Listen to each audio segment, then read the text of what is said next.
আমি পিস্তল দিয়ে কত মানুষ মায়ের সামনে হত্যা করেছি সন্তানের, ওই মা আমার পা জড়ায় কাঁদছিল, ছাড়ি নাই।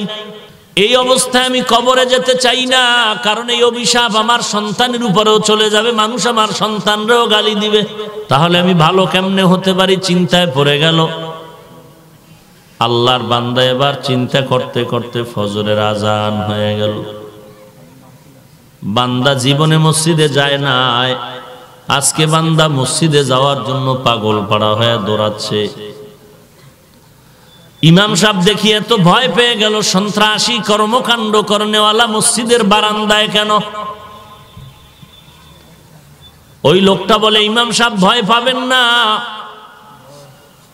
আমি গরম মেজাজ নিয়ে আসি নাই, আপনার কাছে নরম মেজাজ নিয়ে আসি তওবা করার জন্য। ইমাম সাহেব, আমি আজকে থেকে নামাজ পড়া শুরু করব, তওবা করায় দেন। ইমাম সাহেব তাকে তওবার জন্য আগে ওযু শিখাই দিলেন। বান্দা ওযু করলো আর বললেন নামাজ পড়ো, আর গভীর রাতে আল্লাহর কাছে কান্না করো, আল্লাহ মাফ করে দিবেন। কারণ আল্লাহর মতো দয়াময় কেউ নাই।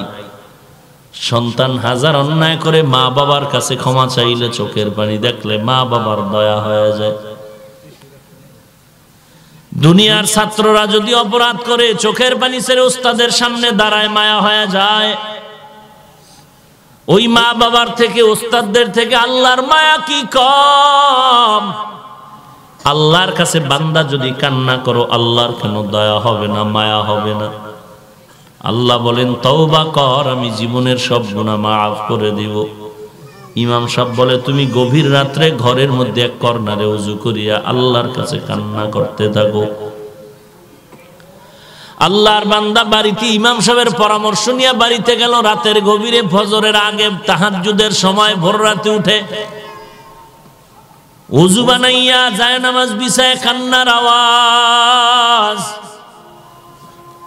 এত পরিমাণে কান্না, হঠাৎ গাইবি আওয়াজ, এই বান্দা আর কাঁদিস না, তোর নাম জাহান্নামের খাতায় লেখা হয়ে গেল।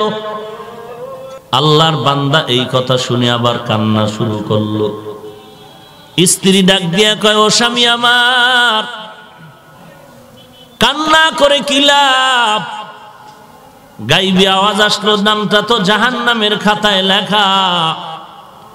আল্লাহর বান্দা বলে, ও বিবি বলো, এই দরওয়াজা ছাড়া আর কোনো দরওয়াজা আছে নাকি? বলে, না, আর কোনো দরওয়াজা নাই। বলে, তা আমার দায়িত্ব কান্না করার, আমি করতেই থাকবো। ক্ষমা হবে কি হবে না, এটা আল্লাহ পাকের ব্যাপার। এই ভাবিয়া বান্দা আবার কান্না শুরু করলো। কান্না বন্ধ করে লাভ নাই। এমন কান্না দিল, কিছুক্ষণ পর আবার গাইবে আওয়াজ আসলো, ওরে আমার গোলাম, আর কাঁদবি না, তোর নামটা এখন জান্নাতের খাতায় লেখা হয়ে গেছে। এরে নবীর উম্মতের দল, আল্লাহর মোহাব্বত নিয়ে চোখের পানি ছেড়ে তওবা করো আল্লাহর কাছে। আল্লাহর মতো দয়াময় কেউ নাই। গুনাহ নিয়ে কবরের দিয়ে যায় না রে বাবা। মনে মনে ভাবতেছো আরো 20 বছর বাঁচবো, তারপরে মরণ হবে। না রে আল্লাহর গোলাম, এখানে বসছেন, ঘর পর্যন্ত উঠিয়া যাওয়ার গ্যারান্টি কারো হাতে নাই। অতএব তওবা করে নাও রে যুবক ভাই। আপনার মতো যুবক সন্তান ড্রাইভারি করে, চাকরি করে, ব্যবসা করে, 1 টাকাও হারাম খায় না, 5 ওয়াক্ত নামাজ পড়ে। আপনার মতো যুবক স্কুল কলেজে লেখাপড়া করিয়াও নামাজ ছাড়ে না। কিয়ামতের ময়দানে তারে আপনার সামনে দাঁড় করায় যদি জিজ্ঞাসা করো, নামাজ ছাড়ে না, তুই কেন নামাজ পড়লি না, কি জবাব দিবা? আল্লাহর কাছে তওবা করো, হে মালিক, জীবনে গুনাহ করব না, আর নামাজ ছাড়ব না, মা বাবাকে কষ্ট দেব না, জীবনে আর কোনোদিন নবীর সুন্নতের বিপরীত চলবো না। আজ আমি গুনাহ থেকে তওবা করে নিলাম রে আল্লাহ, তুমি আমাকে মাফ করে দাও। কারণ তওবাকারীকে আল্লাহ এত বেশি মায়া করেন। হাদিসের মধ্যে নবী বলেন, সব বনি আদম ভুল করনেওয়ালা, এর মধ্যে ওই ভুল করনেওয়ালা বনি আদম দামি, যে ভুল করার পরে তওবা করে। তওবা করনেওয়ালার দাম আল্লাহর কাছে অনেক বেশি। আল্লাহর দরবারে তওবা করো, গুনাহ তো করিয়েই ফেললাম। আল্লাহ বলেন তওবা কর, কারণ গুনাহ নিয়ে কবরে গেলে শাস্তি সহ্য করতে পারবি না। একটা বেতের বাড়ি যদি কেউ আমার হাতে দেয় আমি সহ্য করতে পারি না। এরে যুবক, অন্ধকার কবরে গুনাহগার হয়ে গেলে কবরের মাটির চাপ কেমনে সহ্য করবি রে বাবা? সূর্যের গরম সহ্য করতে পারো না, গুনাহগারের জাহান্নামের আগুন যখন জ্বলবে কেমন করে সহ্য করবারে আল্লাহর গোলাম? আল্লাহর কাছে বিনয়ের সাথে তওবা করো আর বলো, হে মালিক, এই ময়দানে আমার মতো গুনাহগার কেউ নাই, তুমি আমাকে মাফ করে দাও। তওবার দরজায় ফিরে আসলাম, আর নামাজ পড়বো ছাড়বো না, আর জিকির ছাড়বো না, কোরআন তেলাওয়াত বন্ধ করবো না। सूरज ने दिया अपनी शुआओं को ये पैगाम, दुनिया है अजब चीज को भी सुबह को भी शाम, दुनिया है अजब चीज को भी सुबह को भी शाम, दुनिया में हो दुनिया का तलबगार नहीं हो, दुनिया में हो दुनिया का तलबगार नहीं हो, बाजार से गुजर हो खरीदार नहीं हो, बाजार से गुजर हो खरीदार नहीं हो। मकबूल तू है शाज़ है, काबिल तू बहुत है, मकबूल तू है शाज़ है, काबिल तू बहुत है, ऐना के मानिंदे तू नहीं दिल तू बहुत है, ऐना के मानिंदे तू नहीं दिल तू बहुत है।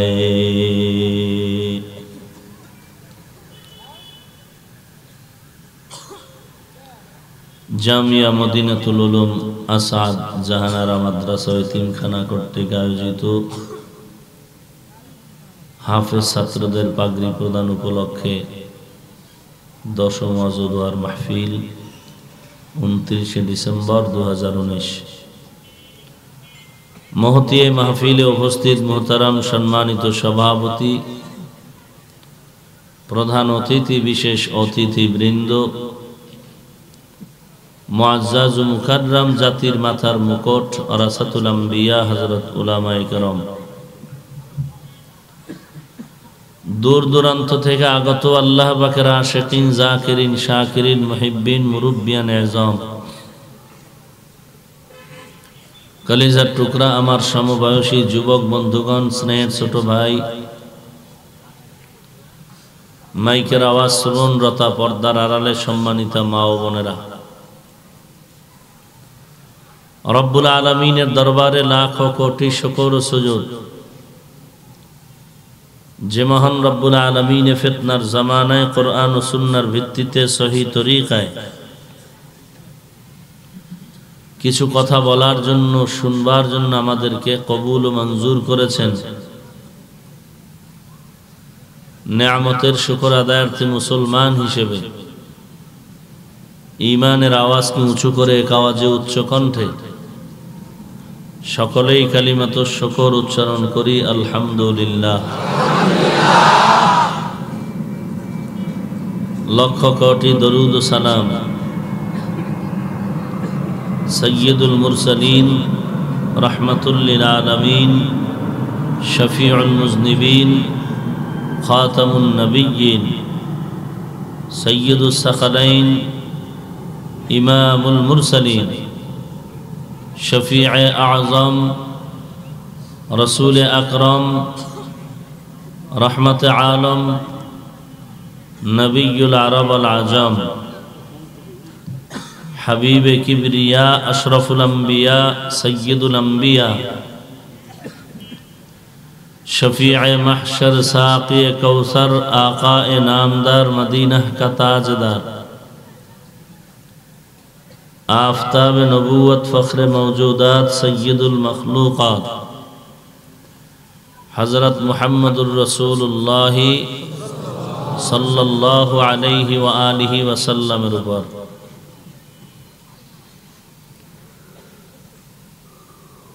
सर्वोपरि शुक्र जादेर अक्लान्त परिश्रमेर माध्यमे आज এই सुंदर आयोजन समय परामर्श अर्थ दिए दोया करे उपस्थित हये माइक लाइट पैंडेलेर व्यवस्थापनार माध्यमे सहयोगितार हाथ जारा बाड़िয়েছেন प्रत्येकকেই আল্লাহ রাব্বুল আলামিন এই দ্বীনের খিদমতের বিনিময়ে দুনিয়াতে শান্তি পরকালে চিরমুক্তির ব্যবস্থা করে দিন আমিন।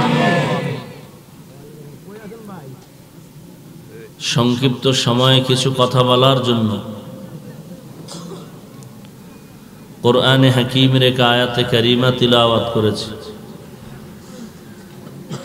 বিশ্বনবী শেষ নবী মহানবী শ্রেষ্ঠ নবী সাল্লাল্লাহু আলাইহি ওয়া আলিহি ওয়াসাল্লামের অসংখ্য অগণিত অমীয় বাণী পবিত্র হাদিস শরীফের মধ্য থেকে একটি হাদিস পড়েছি। आयात हादिसेर आलोके किछु कथा इखलासेर साथे रूहानियतेर समन्वय आमाके बलार मतो आपनादेर शुनबार मतो हिम्मत धैर्य तौफिक आल्लाह पाक दान करुन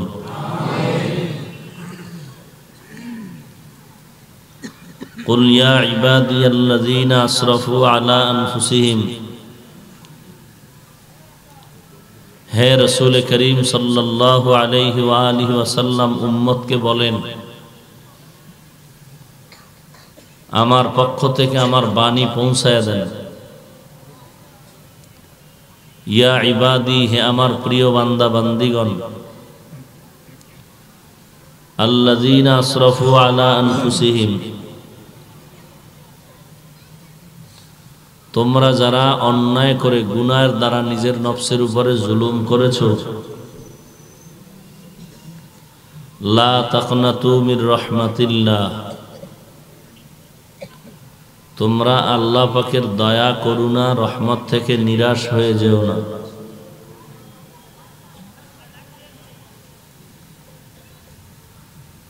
ইন্নাল্লাহা ইয়াগফিরুয যুনুবা জামিআ निश्चित अल्लाह पाक रब्बुल आलमीन सकलेर गुनाह के माफ करे दिबेन इन्नहु हुवल गफूरुर रहीम निश्चय ओई अल्लाह चूड़ान्त क्षमाशील परम करुणामय रसूलुल्लाह सल्लल्लाहु अलैहि व आलिहि वसल्लम हदीस शरीफ इरशाद करें আত্তাইবু মিনাজ যামবি কামান লা যামবালা গুনাহের থেকে তওবা করনেওয়ালা এমন যে সে কখনো গুনাহই করে নাই এ হলো আয়াত হাদিসের সংক্ষিপ্ত তরজমা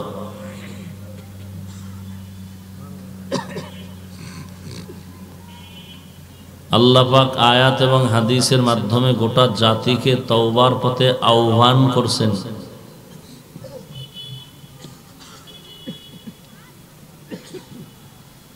कारण आल्लाह पाक चान ना कोनो मानुष जहान्नामे जाबे केनो चान ना बोले এই মানুষ হলো আল্লাহর প্রিয় এবং সৃষ্টির শ্রেষ্ঠ মাখলুক কেমন শ্রেষ্ঠ যে এদের মতো দামি আর কেউ নেই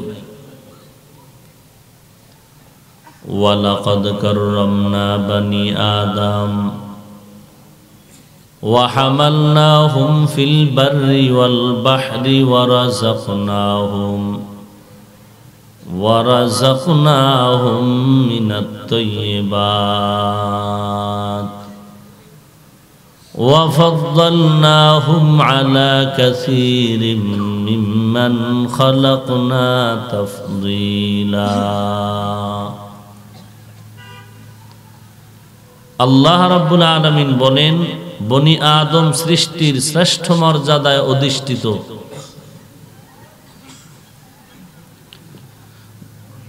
পানিতে, সমতল ভূমিতে, জঙ্গলে, সর্বাবস্থায় সর্বক্ষেত্রে তাদের মর্যাদা আমি সবার উপরে দিয়েছি, প্রতিষ্ঠিত করেছি। এবং আমি পবিত্র রিজিকের থেকে তাদের খানার ব্যবস্থা করেছি। এবং এই মানুষের মধ্যে আবার পরস্পরে একে অন্যের উপরে আমি মর্যাদাশীল করেছি। এক তো গোটা মাখলুকাতের মধ্যে মানুষ দামি, শ্রেষ্ঠ, আবার এই মানুষের মধ্যেও পরস্পরে একজন থেকে আরেকজন কি দামি, শ্রেষ্ঠ। কি পরিমাণ শ্রেষ্ঠ, যার কোনো তুলনা নাই, যার সমকক্ষ কেউ নাই। এত সম্মান, এত মর্যাদা মানুষের। এবং এই মানব জাতি সুন্দর, এদের মতো সুন্দরও কেউ নেই। আল্লাহ চার জিনিসের শপথ করে বলেন মানুষ বড় দামি এবং সুন্দর। ওয়াত্তিনি ওয়াজ্জাইতুন ওয়া তুরি সিনিন ওয়া হাযাল বালাদিল আমিন লাকাদ খালাকনাল ইনসানা ফি আহসানি তাকওয়িম। তিনের কসম, জৈতুনের কসম, তুরে সিনার কসম, নিরাপদ শহর বাইতুল্লাহর কসম।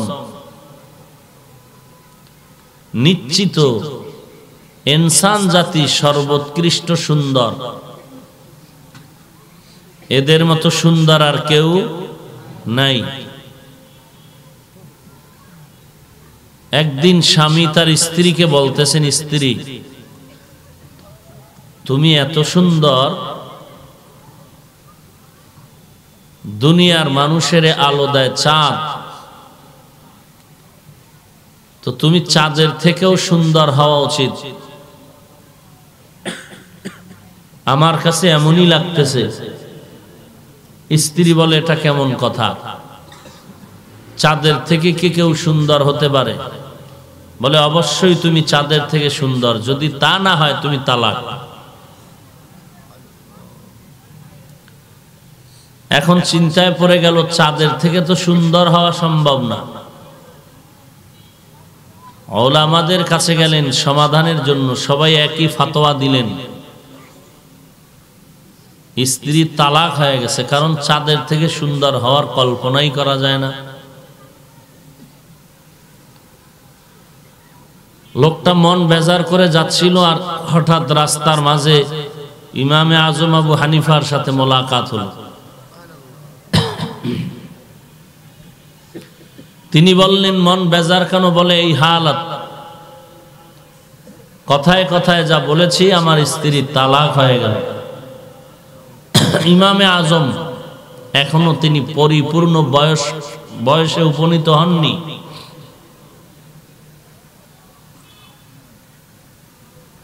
মোটামুটি তার উঠতি বয়স চলতেছে এখন।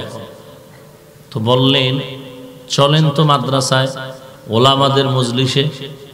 যারা বললেন তালাক হয়েছে, বলে গিয়া কি লাভ হবে? চলেন, গেলেন। সমস্ত ওলামায়ে কেরাম বলে আমাদের ফতোয়া তালাক হয়ে গেছে। ইমামে আজম বললেন তালাক হয় নাই। দালায়েল কি, দলিল কি? ইমাম আজম আবু হানিফা বললেন কোরআন শরীফ তার দলিল। লাকাদ খালাকনাল ইনসানা ফি আহসানি তাকওয়িম। আল্লাহ ইনসান জাতিকে এত সুন্দর করে বানিয়েছেন, আসমান জমিন গ্রহ নক্ষত্র চন্দ্র সূর্যকে আল্লাহ সুন্দর বলেন নাই। তাহলে মানুষই সুন্দর, এটাই দলিল। চাঁদের থেকেও মানুষ সুন্দর। যেই গুণটা মানুষের মধ্যে আছে ওটা চাঁদের মধ্যে নাই। এক, দুই নম্বরে চাঁদ হলো মানুষের গোলাম। তো গোলাম তো মালিকের উপরে নয়, গোটা সৃষ্ট জগৎ মানুষের গোলাম। আর একমাত্র মানুষ হলো আল্লাহর গোলাম।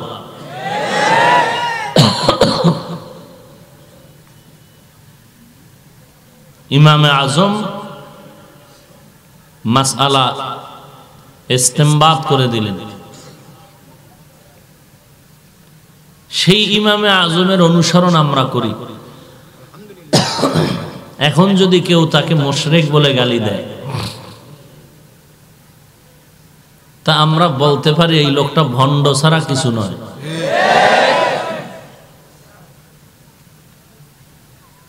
বর্তমান উম্মতেরা অতীতের ওলামায় অতীতের মানুষকে গালি দিবে, এটা কিয়ামতের আলামত। ইমামে আজমকে গালি দেয়, এমনকি ওমরে ফারুক রাদিয়াল্লাহু আনহুকেও গালি দেয়। কি পরিমাণ নফসের গোলাম হলে, দুনিয়ার গোলাম হলে এই অবস্থা হতে পারে। অথচ ইমামে আজমের জ্ঞানের পরিধি নিয়ে সারা রাত বয়ান করলে শেষ করা যাবে না। লাকাদ জানাল বিলাদা ওয়া মান আলাইহা ইমামুল মুসলিমিনা আবু হানিফা। আবু হানিফা বুদ ইমামে বাসফা আসরাজে উম্মতানে মুস্তফা।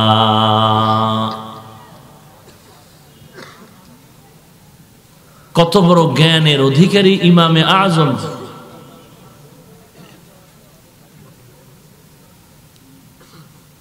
তো মানুষ একদিকে যেমন সুন্দর, অন্যদিকে শ্রেষ্ঠ।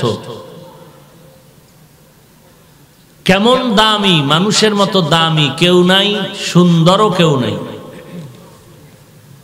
এই সুন্দর কেন, দামি কেন? শক্তি বেশি, খানা খাইতে পারে বেশি, টাকা পয়সা বেশি, এই জন্য? আল্লাহ বলেন মানুষ হলো শক্তির দিক থেকে চূড়ান্ত দুর্বল। ওয়া খুলিকাল ইনসানু যায়ীফা। মানুষ বড় দুর্বল। মানুষের মতো দুর্বল প্রাণী জমিনের মধ্যে আর কিছুই নাই। মানুষ এতটাই যে দুর্বল, একটা পিপিলিকার কাছেও মানুষ বড় দুর্বল। মানুষের নিজ হাতে বানানো একটা বেলেটের কাছেও মানুষ বড় দুর্বল।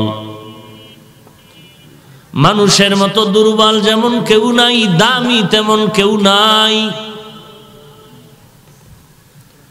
এই মানুষ আল্লাহর কাছে দামি হওয়ার কারণ হলো একমাত্র দুর্বলতাটাই দামি হওয়ার কারণ।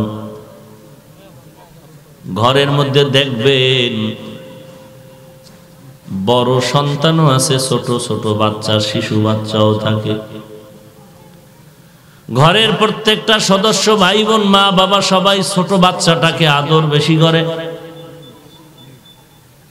কোথাও গেলে সতর্ক, ওই বাচ্চার দিকে নজর রাখো। ছেলে মেয়েকে বলে বাচ্চার দিকে নজর রাখো, স্ত্রী স্বামীকে বলে বাচ্চার দিকে নজর রাখো।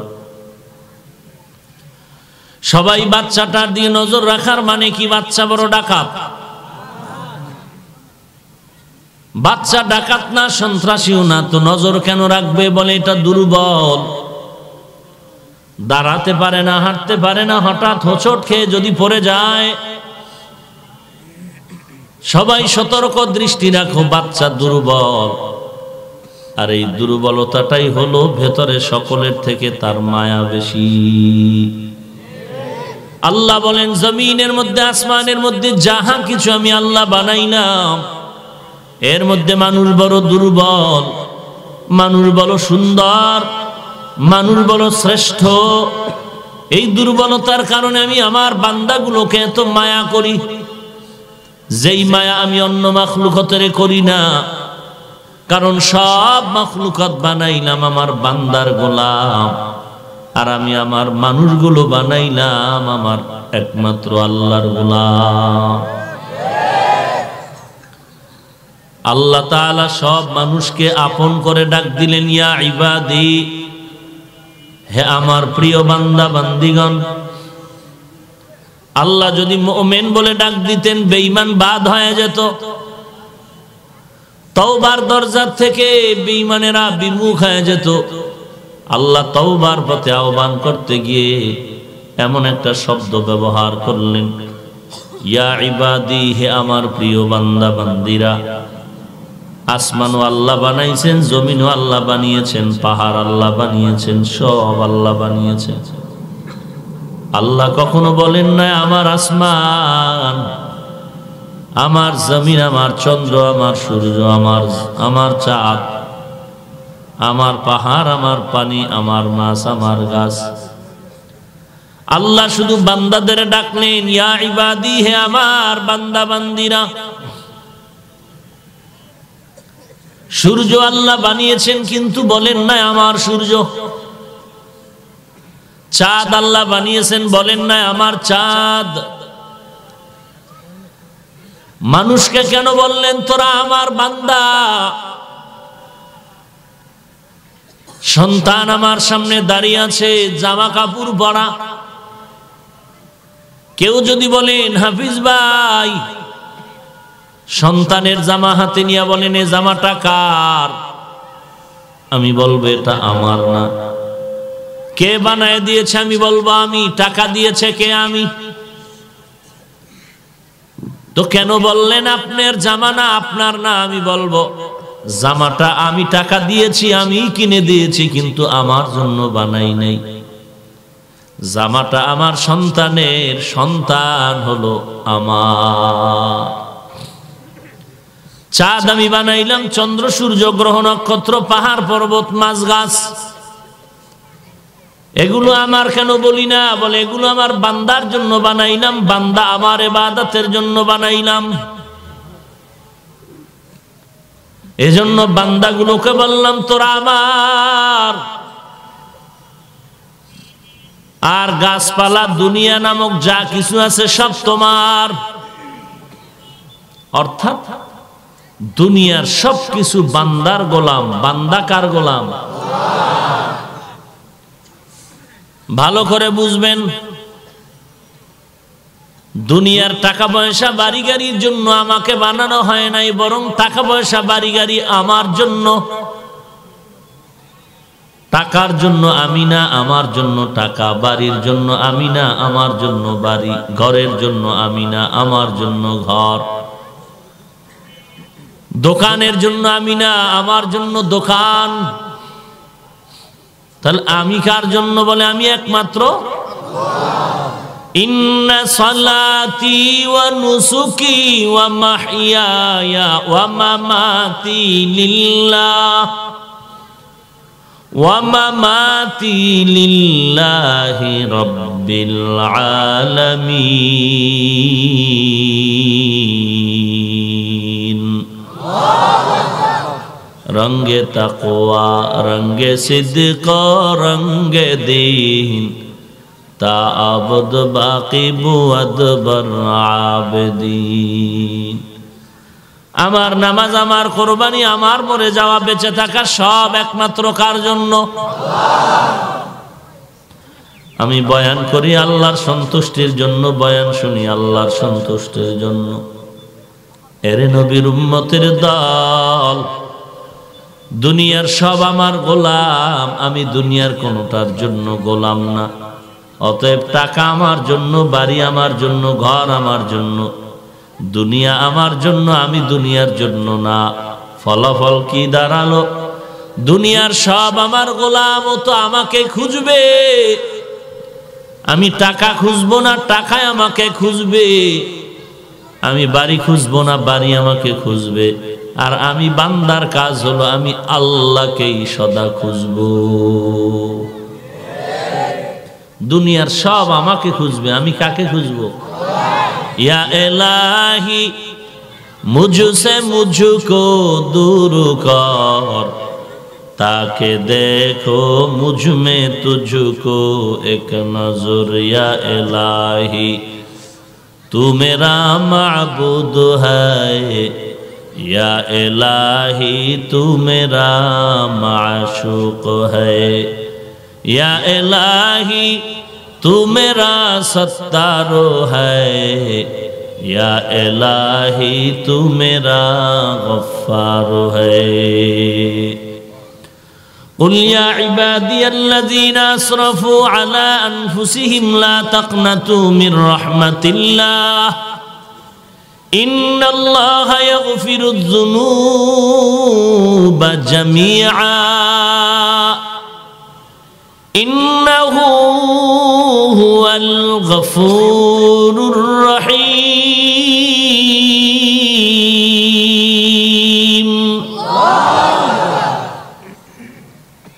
আল্লাহ বলেন আমার মতো গফুর ও গফফার আর কেউ নাই। এরে বান্দা তোরা আমার, মুসলমান তোরা আমার, হিন্দু বলো, বৌদ্ধ বলো, খ্রিস্টান বলো, ইহুদি বলো, সব মানুষ কার বান্দা? এ হিন্দুর দল, তোমরা 33 কোটি দেবদেবীর পূজা করো, কিন্তু তোমাদের কোনো দেবদেবী বানায় নাই, বানানোওয়ালাকে এই খ্রিস্টান, ঈসা নবীর যতই গুণগান গাও, ঈসা নবী তোমাদের বানায় নাই, বানানোওয়ালাকে ইহুদির দল। ওজায়ের নবীর যতই গুণগান গাও না কেন, ওজায়ের নবী তোমাদের বানায় নাই, বানানোওয়ালা আমি আল্লাহ। এই বৌদ্ধ ধর্মের লোকেরা, গৌতম বুদ্ধের যতই গুণগান গাও না কেন, গৌতম বুদ্ধ তোমাদের বানায় নাই, বানানোওয়ালা আমি আল্লাহ। অতএব আমি আল্লাহ যেমন তোরে বানায়া পাঠাইছি, আবার আমি ডাকলে আমার কাছেই আসতে হবে। মরণ থেকে যতই পালাও, মরণ তোমায় নিবে ঘিরি, যদিও সুদূর আকাশ পানে লুকাও, সেথায় লাগিয়ে সিঁড়ি। নদী পথে নৌকা চালাও ও মাঝি ভাই, বেলা ডোবার আগে আমি ওপার উঠতে চাই। ডুবে গেলে বেলা রে আর উঠে না, ভেঙে গেলে মেলা রে আর জমে না। এরে নবীর উম্মতের দল, নমরুদের মতো বেঈমান এত বড় বাহাদুর পালাতে পারে নাই। ফেরাউন আল্লাহর বিরোধিতা করিয়াও পালাতে পারে নাই। দুনিয়ার যতই বাহাদুরি করো, ক্ষমতা টাকার, কেউ পালায় যেতে পারবা না। আল্লাহর কাছে একদিন হাজিরা দিতেই হবে, পালাবার সুযোগ নাই। এরে নবীর উম্মতের দল, আল্লাহ পাক বলেন ও দুনিয়ার মানুষ, আমি আল্লাহ তোদের স্রষ্টা, আর কেউ তোদের বানায় নাই। আমি আল্লাহ কথা বলার শক্তি দিয়েছি, কথা বলতে পারো, চলার শক্তি দিলাম, চলতে পারো। আমি আল্লাহ যদি কথা বলার শক্তি না দেই, কথা বলতে পারবি না, চলাফেরার শক্তি না দিলে চলতে পারবি না। অতএব আমি আল্লাহর দিকে ফিরে আয়, যারা শয়তানের ধোকায় পড়ে গুনাহ করেছে। আমি আল্লাহ তওবার পথে ডাকলাম, আয়। আমি আল্লাহর দরবারে গুনার কথা স্মরণ করে চোখের পানি ছেড়ে তওবা কর। চোখের পানি ছেড়ে যদি তওবা করো, গালের নিচে পানিটা যাওয়ার আগেই সব গুনাহগুলো মাফ করে দিব। আয় বেরাদার দূরে বাসা জিয়ারে বদ, ইয়ারে বদ বত্তর বুয়া দজ মারে বদতন, তোরা বর যা জনাদ, ইয়ারে বদ বর জানে ইমানত জানা। আল্লাহ পাক তওবার পথে বারবার ডাকলেন কেন? হিন্দুদেরও তওবার পথে ডাকলেন, বৌদ্ধদেরও ডাকলেন, খ্রিস্টানদেরও তওবার জন্য ডাকলেন। কারণটা কি? কারণ হলো আল্লাহ চান না তার হাতে গড়া বানানো বান্দাগুলো কেউ জাহান্নামে যাবে। হাদিসের মধ্যে নবী বলেন, জমিনে যত মানুষ এসেছে, আসতেছে, আসবে, সবার জন্য জান্নাতে একটা ঘর বানানো আছে। ফেরাউনের নামে জান্নাতে ঘর, নমরুদের জন্য জান্নাতে ঘর, সাদ্দাদের জন্য জান্নাতি ঘর, কিন্তু কোরআন হাদিস রিসার্চ করে যেটা ফলাফল এলো, কোনো বেঈমান জান্নাত পাবে না। জান্নাত পাওয়ার জন্য একমাত্র ঈমান ছাড়া পাওয়ার কোনো সুযোগ নাই। হিন্দু থাকো, বৌদ্ধ থাকো, যার যার ধর্ম পালন করো, তবে আমার দরবারে আসলে জান্নাত পেয়ে যাবে। এই কথাটা কি কোরআনের পক্ষে না বিপক্ষে? যেই নামের ভণ্ড পীর দাবিদার কোরআনের বিপক্ষে কথা বলে, এই বান্দা পীর হবে দূরের কথা, মুসলমানই তো হতে পারলো না। মুসলমানি বুয়াদ গরদন নেহাদান, এনানে খুদ বদস্তে খাজদাদান, গর্ব সুরত आदमी इंसाबुदे अहमद बू जहलो हम एक साबुदे। আল্লাহ সবাইকে তওবার পথে ডাকলেন, আর সব মানুষের নামে জান্নাতে ঘর আছে। তো যেই বেঈমানেরা জান্নাত পাবে না নিশ্চিত, যারা ঈমান নিয়ে কবরে যায় না, এরা জান্নাত পাবে না। তাহলে তাদের জান্নাতের কি হবে? আল্লাহ বলেন, নবী উম্মতরে জানায় দেন, আমি আল্লাহর ইবাদত করতে গিয়ে কিছু মূল ডিউটি আছে, আবার কিছু ওভার ডিউটি আছে। প্রত্যেক মুমিনদের জন্য বছরে একবার রমজানে রোজা রাখা মূল ডিউটি, অন্যান্য সময় রোজা রাখা ওভার ডিউটি। প্রত্যেক মুমিন মুমিনাতের জন্য দৈনিক 5 বেলার নামাজ পড়া মূল ডিউটি, অন্য নামাজ পড়া ওভার ডিউটি। ধনী মানুষের জন্য বছরে একবার যাকাত দেওয়া মূল ডিউটি, অন্য সময় দান করা ওভার ডিউটি। জীবনে একবার ধনী মানুষ সমর্থবানের জন্য হজ করা মূল ডিউটি, অন্য সময় হজ করা হলো ওভার ডিউটি। যারা আমার মূল ডিউটি ঠিক মতো আদায় করবে, আমি আল্লাহ তাদেরকে তো এমনে জান্নাত দিব। আর মুমিনের মধ্যে যারা আমার মাওলার দেওয়া ডিউটির পরে ওভার ডিউটি করবে, আমি আল্লাহ রব্বুল আলামিন বেঈমানের বানানো জান্নাত ওভার ডিউটি করনেওয়ালা মুমিনদের বোনাস দিয়ে দিব। বেহেশত আযাকে আযারে নবাশত, কাসে রাবা কাসে কারে নবাশত। আল্লাহ বলেন, আমি চাই না আমার বান্দা কেউ জাহান্নামে যাক। এজন্য আমি তওবার পথে ডাকলাম, আয় তওবা কর। যারা গুনাহ করিয়া শয়তানের ধোকায় পড়ে জুলুম করেছো, তওবা করো। এরে নবীর উম্মত, তওবা করার মতো যদি করো, গুনাহের খাতার থেকে নাম কেটে যাবে, জান্নাতের খাতায় নাম উঠে যাবে।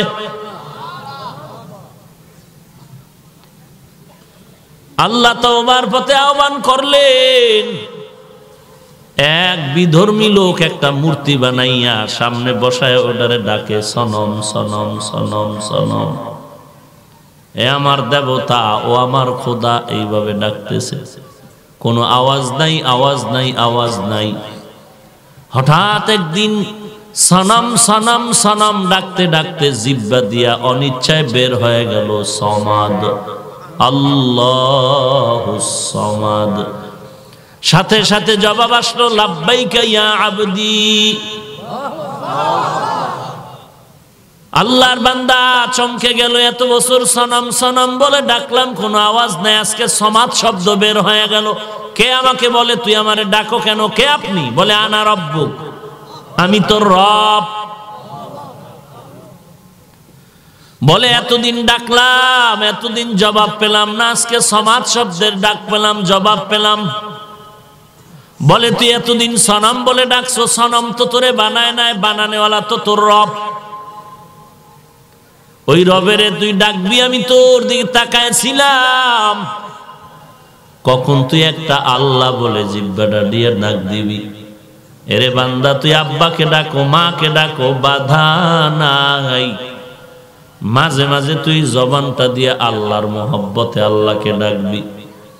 একটা মনের মতো যদি ডাক দাও, আমি আল্লাহ তোর ডাকের কারণে সব গুনাহগুলো মাফ করে দিব। তুই যখন মাকে মা বলে ডাক দাও, মায়ের কলিজা ঠান্ডা হয়ে যায়। বাবাকে আব্বা বলে ডাক দাও, বাবার কলিজাটা ঠান্ডা হয়ে যায়। তোর মা বাবায় তো তোরে বানায় নাই। কথা বলার শক্তি দিলাম আমি আল্লাহ, হাঁটার শক্তি দিলাম আমি আল্লাহ, সৌন্দর্যর শক্তি চেহারা সুন্দর করে দিলাম আমি আল্লাহ। তোর মা শুধু তোরে লালন পালন করে, একটু কাপড় দেয়, খানা দেয়। তোর বাবা তোরে একটু লালন করে, জন্য মা বাবার পাগল হয়ে গেছে। এরপর দেখ, তুই একবার ডাক দাও মা, যদি ডাক বন্ধ করো পাগলের মতো হয়ে যায়। কেন সন্তান আমাকে মা বলে ডাক দেয় না?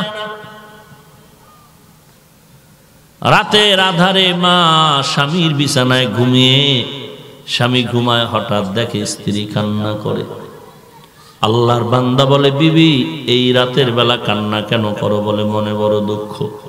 কি দুঃখ? বলে, একটা সপ্তাহ হয়ে গেল সন্তান আমাকে মা বলে ডাক দেয় না। তো অসুবিধা কি? এক সময় ডাকবে, সমস্যা কি? ডাকে না কেন? বলে, ওর শাসনের জন্য ধমক দিলাম, অভিমান করে রাগ করে মা কয়া ডাকে না। এই কথা শোনার পরে স্বামী কয়, ও বিবি ঘুমাও, আজ নয় কাল তোমার কাছে ফিরে আসবে, মা বলে ডাক দিবে। মা চোখের পানি ছেড়ে কান্না করে আর বলে, ওরে সন্তান, ও স্বামী আমার, আমার সন্তানের মা ডাকে আমি এত মজা পাই, ওই মজা খানায় পাই না, ঘুমের মধ্যেও পাই না। আল্লাহ বলেন, ওরে গোলাম, তোরে আমি এমন সুন্দর করে ডাক দিলাম, এত সুন্দর করে বানাইলাম, তোর মায়ের থেকে 99 গুণ মায়া আমি আল্লাহর কুদরতের কাছে বেশি। তোর মায়ের যদি ডাক বন্ধ হয়ে গেলে কষ্ট পায়, আমি আল্লাহ কি মনে করো? তোর ডাক বন্ধ হয়ে গেলে আমি আল্লাহ কেন কষ্ট পাবো না? তোর মা ডাক দিলে যেমন খুশি হয়, আমি আল্লাহকে ডাক দিলে কি পরিমাণ খুশি হব চিন্তা করে দেখো। ওই বান্দা সনম সনম ডাকার মধ্যে সমদ শব্দ বলা মাত্র আল্লাহ জবাব দিয়ে দিলেন। আল্লাহ তাআলা বলেন, আমাকে ডাকার মতো ডাকো, তওবা করো। গুনাহ তো করিয়েই ফেলেছো, এখন কি করা যায়? তওবা করো, আমি চাই তওবা করিয়া আমার কাছে কান্না কর, সব গুনাহ মাফ করে দিব, জান্নাতে চলে যাবি। আমি চাই না তুই গুনাহগার হয়ে কবরে আসবি, কারণ কবর বড় ভয়ঙ্কর জায়গা। এখানে ভালো হয়ে আসলে ভালো ব্যবহার পাবি, খারাপ হয়ে আসলে ব্যবহার খারাপ হয়ে যাবে। আল্লাহর নবী বলেন, আল কবরু রাউযাতুম মির রিয়াজিল জান্নাহ ওয়া হুফরাতুম মিন হুফারিন নার। কবর হবে জাহান্নামের গর্ত, আবার কারো জন্য কবর হবে জান্নাতের একমাত্র বাগান।